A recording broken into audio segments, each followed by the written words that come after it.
أنا إن شاء الله النهاردة عربية مرسيدس إي 190 ميني زلموكا. العربية موديل 93، فابريكا دواخل بالكامل وسقف فابريكا. عربية كاملة أوتوماتيك، موتور 200 مكنة أوروبي. العربية كاملة فتحة سقف باور، جنوط سبور، فرامل ABS، مرور عين السيرة محافظة القاهرة، فيها رخصة سنتين. معانا يكون في الطلبية هرم بمحافظة الجيزة. السعر إن شاء الله المطلوب 250,000 جنيه قابل للتفاوض بعد المعاينة.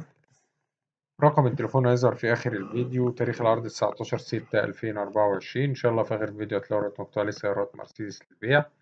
مجمعين لكم فيه تشكيلة من عربيات مرسيدس المعروضة على قناة سوق السيارات. كل عربية هتلاقوا على سعرها ورقم تليفون صاحبها.